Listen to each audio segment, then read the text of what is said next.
Hello, Legionnaires. Today we are going to take a look at the Coalition States Janissary Project, an alternate source material for Rift's Lone Star. Why do I always want to say Lone Star? Who dares give me the... I know, right? Give me the raspberry. Yeah. Before we launch into today's deep dive on one of the most twisted, ambitious experiments in the Coalition States ever undertook, Dr. Bradford is just a weirdo.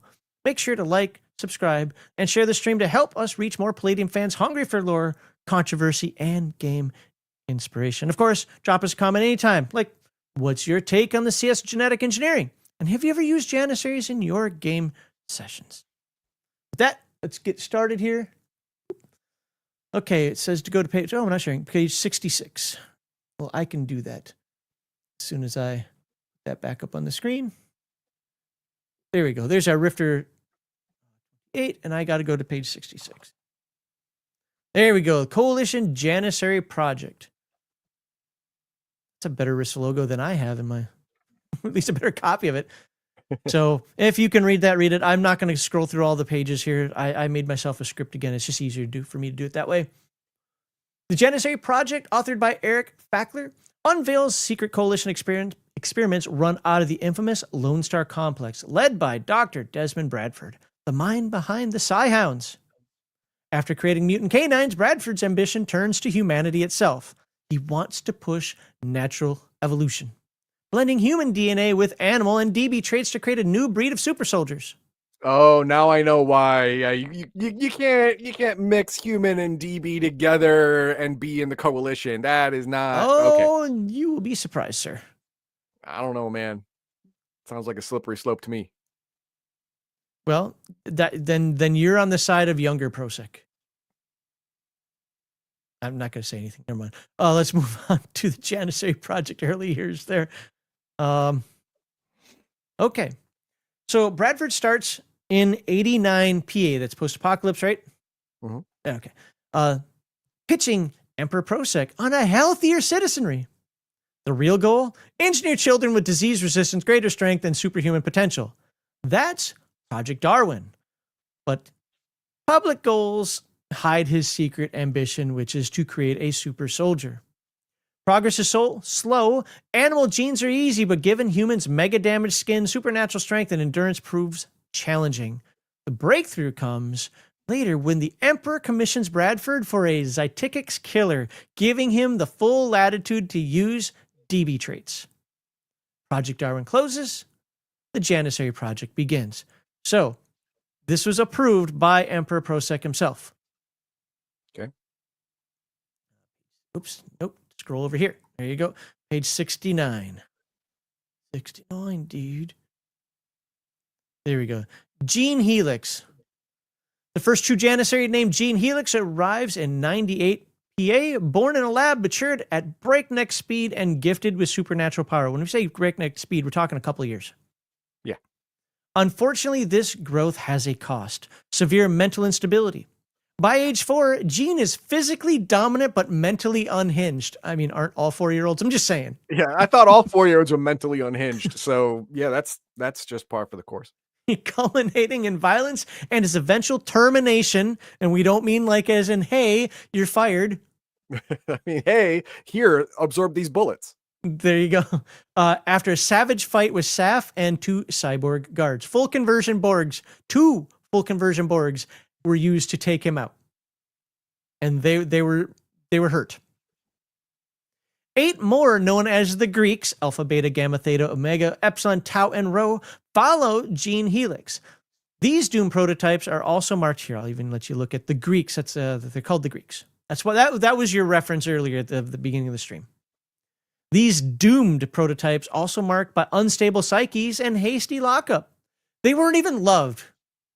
I debated putting this in here, but now that I started talking about it, I'm just going to say it. Gene was given all of the attention because he was the first. These were like, we got some backups going on. Let's see how they turn out. Put them in a closet. Get rid of them.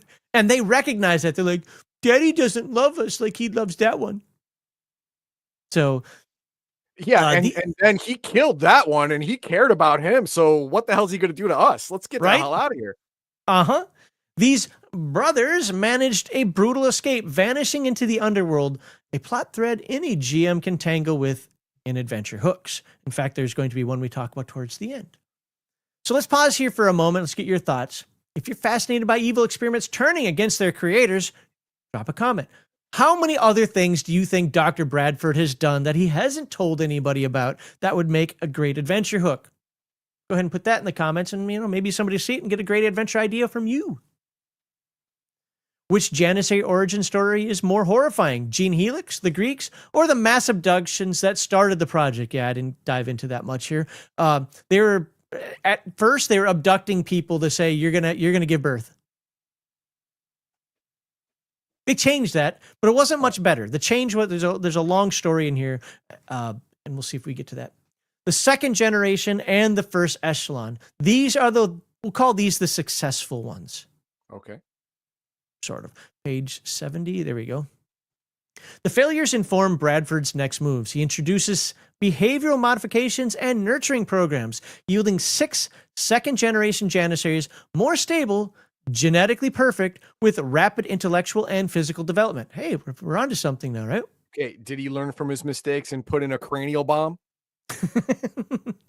Because that's number one first move out of the gate at this point. By 103 PA, Bradford launches the first echelon, 40 advanced Janissaries born to willing parents, sort of, embodying the perfect soldier dream. These generations train relentlessly in Lone Star Labs, learning combat mechanics, electronics, medicine, and the signature Janissary martial arts, blending commando techniques with supernatural strength. There is a story in here about, we'll just say, one family not being so cool with this. A family that were not CS citizens, that were given CS citizenship to do this, and then they wanted to raise the kids, and the CS was like, that wasn't the deal. The CS was like, well, it kind of was. That's the thing. They say you're going to have limited parenting, like, because these are things that we're handling here. But they basically, after like a month, were like, no, you can come visit your kid. It's like visiting a prisoner. You can come, you get some visitation. And one family's like, no, we're not going to put up with this. Well, let's just say that family is one father less and a mother who's no longer a citizen. Again. Yeah. The lieutenant is even like, well, I hope you choose a better husband next time. That's awesome. I mean, no, that's horrible. That's horrible. All right, let's see. So, what was this? I don't even know what those notes are that I wrote. Apparently, I did not finish these notes into a script. That's fine. Let's move on to what they are. I mean, this first echelon, second generation. What do they got going? Since apparently I've completely screwed up this portion of my script, and it's got the actual last script in there because I did a lot of copying and pasting.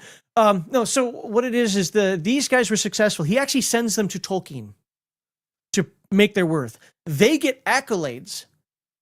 Nobody fully knows what the deal is. But Prosek was like, they kicked butt and took initials. They didn't have time for names, so let's pin some medals on those chests there. Yeah, good job.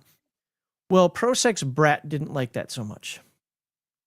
And so with the formula proven, Dr. Bradford, of course, he's an evil genius scientist, like, yes, excellent. He's all giddy, ready to go, right? So having proven the formula, Bradford ramps up production. Hundreds of second and then thousands of third echelon Janissaries are spawned and rushed into CS service. Remember, these were incentives given to people either for citizenship or just be a good coalition citizen. Yes, sir, we will do that. They were all moved to a complex in Lone Star and then moved to Amarillo. And this made people go, wait, what's going on down there? Because, Prosek isn't involved in the day-to-days. You made me some super soldiers? Cool, that's great. Good job with that. But he still has an empire to run. In fact, one of his rules to Bradford is like, I don't want you harming any humans. So, makes sense. So their growth rates are incredible. Children reach physical and mental maturity in just a few years. The goal, entire battalions composed of super soldiers deployed to the Tolkien front and beyond, with plans to eventually make all CS citizens, descendants of superhuman stock. So you'd basically, if you're normal today, you'd be kind of the Virgin Mary thing going on for the superhuman of the future. I can understand why Kid Prosec wouldn't like this too much. It's got a, can't beat 'em, join 'em vibe to it when it comes to DBs. I think you might be putting too much emphasis on the DB stuff. Not fully, but a little bit. The idea was to make the superhuman soldier, and you can't do that with human DNA. We don't have any capability within our DNA that puts us outside of, we'll just say MDC skin. There's just not possible. If you want that, which Emperor Prosec wants, but then in all other facets, keep them human brain, human concept, human morality, whatever. That's what Dr. Bradford was working on. So we got the Janissary War on Tolkien. I kind of mentioned that already. Logistics of creating the master race. This is where you'll get into the whole concept of, got thousands of people. They had to build a whole new complex, the whole training regimen. It's kind of like the Clone Wars from Star Wars. Sure. So Freddie Tolliver, that's the dude. Well, he's no longer with us. And there's the story. That lieutenant was... He was a caricature, but you know what? The caricature was done well. So every experiment breeds enemies. Because, the coalition states, just like every other... Political, thing. I don't want you to get credit. I want to get credit. So everybody has enemies, no matter how much the person is actually for the coalition. I mean, of course, Bradford's for himself, right? He's for himself. He wants these. He's for his vision. He's for his vision, right? Yeah. He's for his vision, but his vision is in line with making human supremacy in the coalition states. So, which is in line with coalition. So, he his enemies are going to have less power over him because he has the full backing of the state. Yes, for now. The Janissary Project is morally monstrous. Kidnap Pecos mothers, terminated test subjects, and behavioral modification all behind closed doors. And yes, even his own staff started going like, "Yeah, we got to stop this." There was one incident, and this is how he tested for, do you have mega damaged skin? You're born? Shot him. Shoot him against a wall. And shoot him with a laser. And if he doesn't explode, hey, you got mega damaged skin. I think there's a better way to test. Maybe not as fast, but there's a better way to test. Yeah, but he needed to know right away. Okay. All right. Within the CS High Command, Joseph Prosec II despises Bradford's hubris and perceived illegal experiments. Yeah, throughout this article, it talks about Joseph Prosec is like, what he's doing is wrong. This wasn't authorized, but it was authorized. Yeah, if the emperor says do it, guess what? It magically became legal. Yeah, and so that's the one issue I take with this, because it could be because I don't understand the coalition well enough. Does Joseph not talk to his kid and say, I allowed this? We need Zyticket killers. And so I gave him the green light to do whatever he needs to do to make us superhuman? Or does he just tell his kid to go pound sand? Well, from what I understand, his kid right now is in charge of public policy and public relations. Yes. Stuff like that. So, maybe it just didn't come up because that's not under his umbrella. Well, he took a serious interest in this and actually tried to install agents. And we'll see what I say here, and I'll backtrack on anything that I need to come back to. Within the CS High Command, Joseph Prosec II despised Bradford's hubris. I already said that. Illegal experimentation, launching espionage missions to expose, sabotage, or destroy the project. The Amarillo Care Labs and the Lone Star Complex become focal points of resistance, intrigue, and potential catastrophe. So, hey, how about a comment below? Again, how would you handle the Janissary discovery in your campaign? And this doesn't matter. Are you on the side of the coalition or are you anti-coalition? What happens if your group gets more than just a rumor? Maybe not proof, but evidence of. How would you handle that? Would you infiltrate, sabotage, attempt to free the victims? Give us some campaign hooks in the comments. Looks like I do bypass a little. So let me tell you. So he doesn't get much information. In fact, I will read this little section here for you to tell you what Joseph Prosek gets. So he had a 3-phase plan here. Reconnaissance, sabotage, and then expose him. Unfortunately, Bradford's smart, and he knows how to keep his secrets. So what does Joseph II know right now? This might be a little spoilery, but since we're asking you to get the Rifter anyway. Desmond Bradford is conducting a project with the codename Janissary that utilizes considerable amounts of research space and resources at Lone Star Complex. The project has been ongoing for at least 6 years, though the exact starting date is anyone's guess. Joseph II personally thinks it's been going on for at least a decade.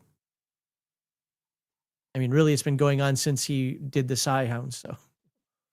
The project involves the children at the Amarillo Care Labs in some way, though it's unclear how. Through his sources, he knows that children have unusual growth rate, and this seems to be at the heart of Bradford's work. Are these DBs, or has Bradford been tinkering with humanity? As you can see, Joseph is still pretty ignorant as to everything that's going on. Yeah. Through contacts in Lone Star's citizenship offices, Joseph II has learned that an unusually large amount of people have been made citizens of Lone Star in the last 5 years, and he remains suspicious as to why. This seemed all outside of his realm. Yeah. I mean, I understand why he wasn't told about this project, because it's outside of his job. So why is he anyway? And it's top secret, so I don't know.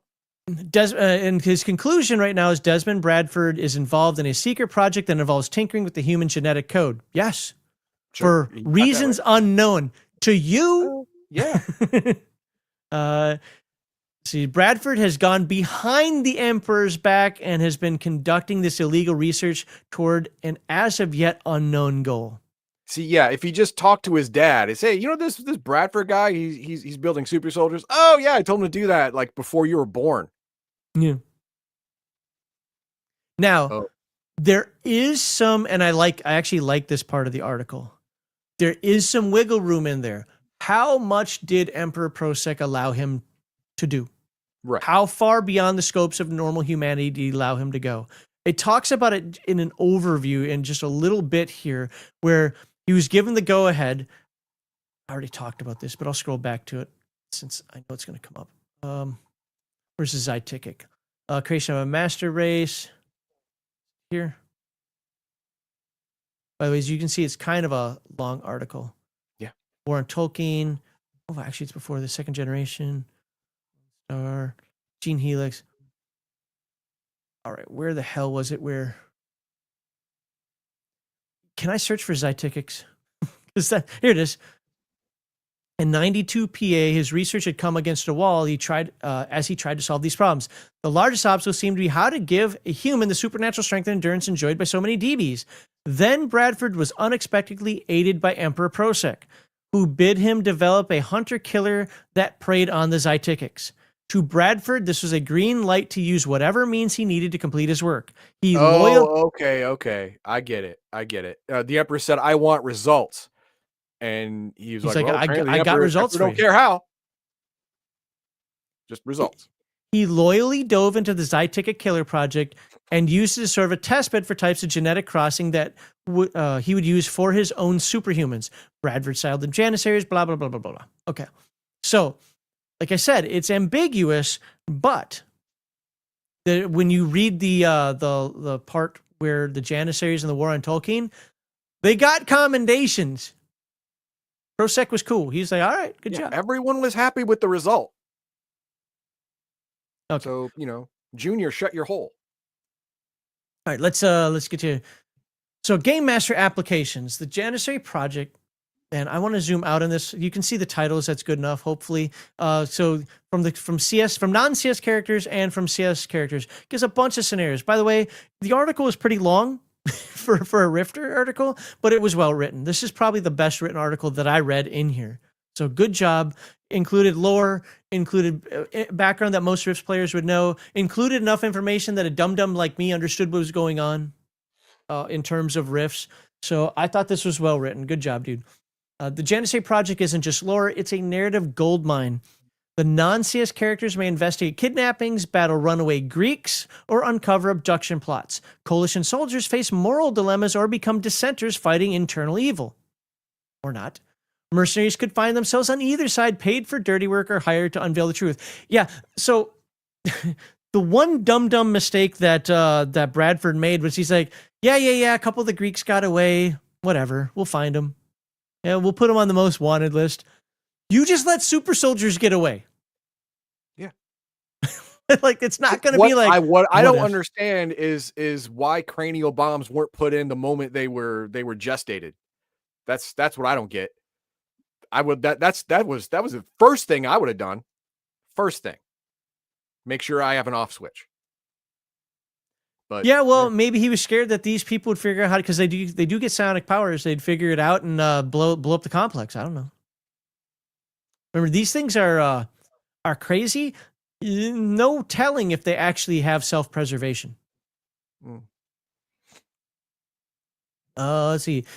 Where are we here? Janissaries themselves are fierce adversaries, mega damage skin, supernatural stats. We'll look at that in a moment. Rapid skills training, elite equipment, and lethal martial arts. GMs are advised to use them sparingly and never as casual player characters. Rogue Janissaries would be hunted relentlessly. So adventure hooks. Let's get you some adventure hooks. There's a big timeline of everything that condenses all the stuff down. And there's the Janissary RCC. I'll let Heathen Dog look at this a little bit here while I read some other stuff. All right. Here's how you can use the Janissary Project in your game. Investigation rescue missions. Save kidnapped mothers or fugitive staff. Mercenary. Remember, some of the staff got like, dude, you're blasting babies in the face hole with mega damage weapons. Yeah, I can't do this anymore. Mercenary work. Get hired for raids. Discover the grim truth mid-mission. Descent in the ranks. Play a coalition soldier wrestling with conscience sabotage from within. You know, you want to be loyal to the coalition, but this is a bridge too far. How do you do this while still maintaining loyalty to the coalition, to humanity? Descent in the rank. Oh, we did that. Runaway is encounter or aid escape Greeks or project staff with the CS hot on your heels. Field test encounters. Survive Janissary live fire training. Yes, that's a thing. Like, we got to see how strong these guys are. Or become collateral damage. Political intrigue. Work for Joseph II. Expose or shut down Bradford's operation. Or realize, this ain't so bad. I don't know. And direct opposition. Take up arms against battalions of super soldiers threatening the fate of North America. These hooks can lead from horror to high action. Moral quandaries to epic battles. And tied directly into Rift's central themes of power, survival, and human ambition gone too far. I meant to say coalition, not human, but whatever. Now, my closing thoughts before we actually look at the RCC and some equipment here. The Janissary Project is one of the darkest, richest storylines in Rifts, combining genetic horror, political ambition, and the ethical limits of science and war. In your campaigns, this project can fuel long-term arcs about identity, loyalty, and rebellion. And I didn't even talk about the Pecos Empire mercenaries and so forth in here, or what has happened to the surviving members. Oops, spoiler. Sorry. To the Greek Janissaries. There's a lot of information here I skipped over because I don't know how long the segment is, but I didn't want it to be like last week where it took an hour to get through everything. So let's look at this. You saw this. You can tell right away what attributes the Doctor wanted hardcore full stop to be awesome. IQ, physical strength, physical prowess, and physical endurance. Those are the main things. ME, yeah, mental endurance needs to be a little bit, but MA got nothing. And physical beauty got a +2, but I think that's just a byproduct of, the muscles, because chicks dig muscles. So I think that's just that. So yeah, you could really tell what he wanted to hit, and he hit IQ pretty hard. Yeah, that was intentional because he needed to train them fast. Remember, these kids mature in like 4 to 5 years. Yeah. And so he needed to train them fast, train them on important topics like mechanics, electronics. Like, he wanted them to be literally superhuman, not just super strong, superhuman. Yeah, this is like Star Trek Khan level shit right here. Yes, That's what this is. Yeah. That's actually a really good analogy that I didn't think of before. Yes. 44 times 10 plus physical endurance attribute for just his skin. That is a really good minor mega damage being. That's pretty good. Now imagine Plus putting 10 to armor 11. on top of that. Yeah. Horror factor, none. They just look like cool humans. Oh yeah, they look like peoples. PPE 46. And then Janissaries are taught their own little hand-to-hand, which is crazy. So hold on, where's there to get? Oh, here's down here. This is where things get a little bonuses. +2 attacks per melee. Just right out of the gate. Right out of the gate. Okay, so we're actually playing Heroes Unlimited now. All right. +3 on initiative. That's good. +4 to strike, parry and dodge. That's pretty good. +4 to save versus horror factor. +6 to save versus toxins, poisons, gases, whatever. +2 to save versus silence. +5 to save versus insanity. Really? Yeah. +6 to save versus harmful drugs. Did he really code out the initial? Or Well, maybe yeah, they're I mean, already you want to, right? I mean, you want to keep them stable. That's why the ME was 4d6 instead of 3d6. Yeah, that's fair. So you wanted them more stable than that first guy you had to put down. So Well, and the Greeks that left, right? yeah, and the 8 Greeks that ran away. They have some psionics, 2 cybernetics, clock calendar, and gyro compass to start. Those cybernetics are rarely sought unless as an organ replacement. Well, They yeah, are. I mean, you only want the clock calendar and the gyro compass to assist in your commando raids and tactics and stuff. So yeah, that's understandable. Well, and they're superhuman. They want to prove that they're superhuman. There's a little story in there about a general officer watching one of these guys kick. What's that Grockenheimer creature called? I forget. It was Grackletooth. Whatever the heck it's called. Where one of these guys beat the crap out of 2 of them. But the average lifespan is interesting too. 200 years. Where is that? Estimated 200 years without medical treatment. Yep. Which probably means with medical treatment to 275, 300 years. So CS Janissaries appear to be normal humans. They're all fairly tall, very fit, with slightly better than average looks. They are humans after all. They've just been improved. Yeah. A lot. RCC skills. All of these. Oh, and just wait. You're like, that's not necessarily a lot. Oh, hold on. Hold on. Basically, just hand the Rifts book and say, this is what you have. MOS skills. These are special areas of knowledge. Janissary selects 2 groups of 4 skills from the same skill category. Each 4 skill is an MOS. Okay. Communications, espionage, mechanical, medical. Wouldn't you want one of these guys as your doctor? Hell yeah. All MOS skills are plus 20%. That's on top of, hold on.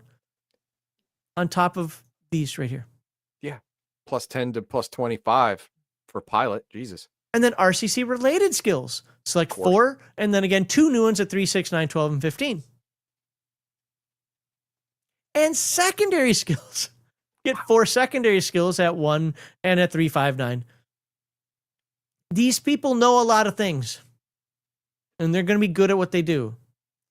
Note, the Janissaries are Coalition super soldiers and are not intended to be used as player characters. If the Game Master allows one in his or her campaign, it should not be easy for the player. Any rogue Janissary would be relentlessly hunted by Bradford's agents. Unlike the Greeks, Dr. Bradford sees Janissaries as anything but failures and will spare no expense to make sure none ever go rogue. And just to give you an idea, with the Greeks that he kind of doesn't care about, because those are failures, they're on the top of the most wanted list. He doesn't actively send out people every single day to go hunt him down and kill him, but they're on the top of the most wanted list. So imagine now he cares about you.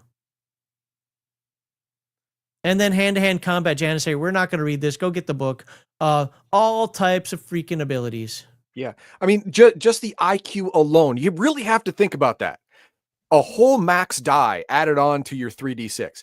So the average human is what, 10 or 11? These guys are genius level average 16 or 17. Average.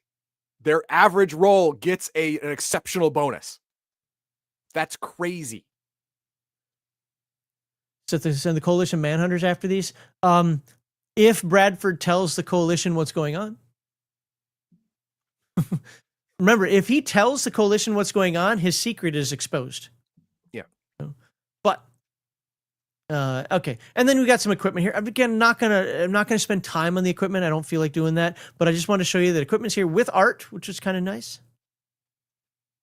And there you go. And then goes into the Shadow Realm after that. So there you go. So one last thing. Here's your call to action if you found this exploration gripping. Like, subscribe, and share the stream with your fellow Palladium fans. It helps keep these deep dives coming. And don't forget, leave your best Janissary-inspired campaign idea or critique in the comments. Which arc grabbed you the most? Would you do it as a coalition, or would you do it anti-coalition, or would you just go decide that paid you the most? Whatever. He's shooting babies out of cannons, or with cannons, whatever. Would you add this twisted tapestry of power or betrayal? So let's get to the super chats. And comments. We didn't get any super chats. No, we didn't. You know what? I'm going to go back to the old way of doing it. We don't read anything that's not a super chat anymore. We're done. We're done. Poly Robotics tells us that the coalition is a military board of governors with the emperor is in charge. So if the emperor said, I greenlight this project, that means that project's legal. That's it. That's all she wrote. I agree. And that's pretty much about it. Oh, okay. All right. The rest of it was like this. Oh yeah, that sounds nice and balanced. It's not. Well, they're not meant to be player characters. They're meant to be. Yeah. They're meant to be NPCs. That's what it's for. All right. What are your thoughts on this? Do you think I should have covered a different article than this one? I definitely learned a lot. I don't know if I have the Lone Star book or not. I don't think so. Federation of Magic, Warlords of Russia. I do not have the Lone Star book. It's just not an area that I'm fully interested in, although it does have those mutant animals that I kind of like. So I learned a lot about this. I like the fact that while director Bradford is an evil schmuck, he is loyal. I mean, that was said a couple of times. Now, I don't know what the Lone Star book says, but at least in here it says that, hey, he's loyal. Now, he might take that loyalty outside the bounds of what you hope for or what you expected. But one of the things I liked about the articles that I generally read in this Rifter was the good guys in China, the loyal Dr. Bradford. So, you know what? Not everybody is always trying to kick somebody else in the ding-ding constantly, because that's kind of tiring for me when it comes to Rifts to some degree. So I like that article. What are your thoughts? Please like, subscribe, and share. And see you next time.